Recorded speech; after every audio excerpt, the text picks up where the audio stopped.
ఈ రోజే డౌన్లోడ్ చేయండి. మీ ఫేవరెట్ షోస్ చూడండి. రేయ్, డబ్బెక్కడ్రా? ఏం డబ్బు?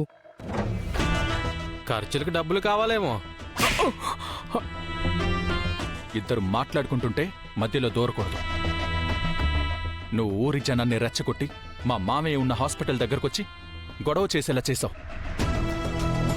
చిట్ ఫండ్ కంపెనీలో పెట్టిన డబ్బు వెనక్కి తీసుకోమని రెచ్చగొట్టావు. హో, భలే కనిపెట్టావే. ఆ డబ్బులు తిరిగి నేను వాళ్ళే కట్టడానికి బ్యాంక్ నుంచి తెస్తున్న విషయం నీకు మాత్రమే తెలుసు. దారిలో ప్లాన్ చేసి ఆ డబ్బు కొట్టేసి దొంగ నోట్లు పెట్టావు. చెప్పరా, ఆ డబ్బెక్కడా? వాళ్ళను ఉసిగొల్పింది నేనే, కానీ డబ్బు విషయం నాకు తెలీదు. రే, కాలర్ పట్టుకున్నావేంటి? చెప్పరా. Cool Seenu, cool. అయినా ఇప్పుడు ఆ డబ్బుతో పని ఉంది. రామలక్ష్మి తెచ్చి 5 కోట్లు కట్టేసింది కదా. అక్కడే సమస్య మొదలైంది. దానికి కారణం మీరు. మిమ్మల్ని వదిలిపెట్టను. ఏంటి బెదిరిస్తున్నావా? నిజం చెప్పకపోతే నీ ప్రాణాలు తోడేస్తాను. చెప్పరా, ఆ డబ్బెక్కడా? నాకు తెలీదని చెప్తున్నా కదరా. నీకు తెలుసని నాకు తెలుసు. చెప్తావా లేదా? రేయ్, వాడు నిజం చెప్పేదాకా వదిలేలా లేడురా. రేయ్, పారిపోరా. రేయ్, చెప్పరా. రేయ్, ఆగరా.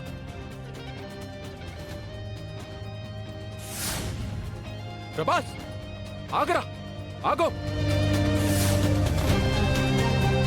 ప్రభాస్, ఆగరా.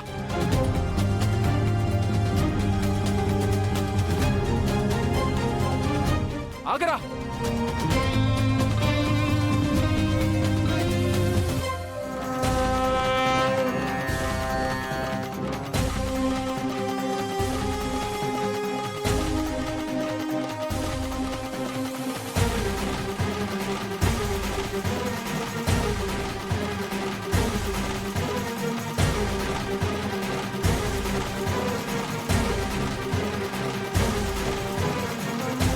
ఏయ్, ఏయ్, ఆగో.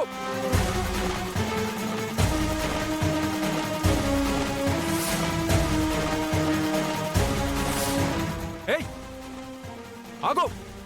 ఏయ్, ఏయ్, ఆగో. ఆగో. ఏయ్,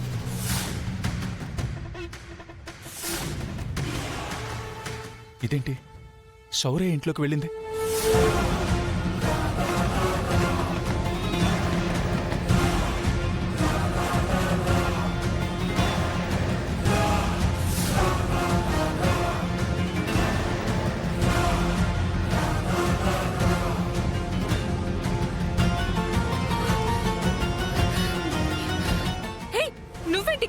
నన్ను అతను చూసేశాడమ్మా. ఎవరు? ఆ రోజు మీ తోటికోడలు రామలక్ష్మి బావ కారులోంచి మీరు డబ్బులు కొట్టేశారు కదా, అతనే.